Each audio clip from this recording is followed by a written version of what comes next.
It is thanks to light that all the creatures on Earth can see. Without it, we would be wandering this world in darkness. We can also thank light for giving us colors, or the world would be dull and gray without them. But just like everything else, too much light can have negative effects. Or light is also blinding. In Greek mythology, light was personified, and his name was Aether, the primordial god of light and the upper air. Like the other primordials, Aether was both an immortal being and an earthly concept. As a concept, Aether represented light and the upper air. But as a god, Aether's entire body was covered in light. I imagine that looking at him would have been even more difficult than staring at the sun. But if you were to squint hard enough, then you could perhaps make out a man with blonde wavy hair, glowing tan skin, and a radiant smile. Aether's first mention in mythology is during the creation myth, where he and his twin sister Hemera, the primordial goddess of the day, are the children of Nyx, the primordial goddess of the night, and Erebus, the primordial god of darkness. The twins were born right after Nyx brought night to the sky and Erebus brought darkness to the Earth's surface. After being born, Aether instantly fell in love with Hemera, and as they flew through the sky together, the dark night created by Nyx was replaced with Hemera's bright day. Aether's entire body then shined with light and illuminated the entire Earth, chasing away the shadows of Erebus.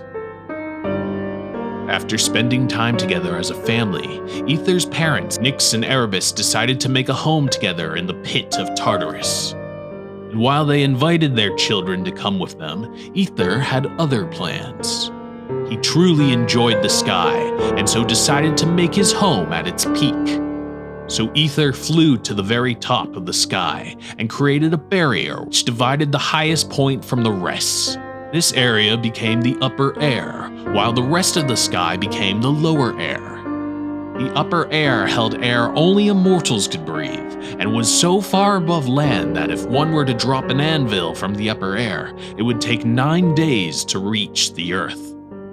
Happy with the upper air, Aether built a golden palace in the sky for himself and Hemera to share. A little while after the creation of the upper air, Aether and Hemera had a child of their own. This child was Thalassa, primordial goddess of the sea, who instantly after being born rushed towards the earth to cover its surface with seawater. Satisfied with just one child, Aether continued to shine his light down on Earth. Eventually, his wife Hemera and his mother Nyx decided to create the cycle of day and night. During the day, Hemera would fly through the sky and stay in the Golden Palace with Aether. But when it was time for night, Hemera would fly down to Tartarus and stay in her parents' home, while Nyx flew up to the surface to bring night to the sky.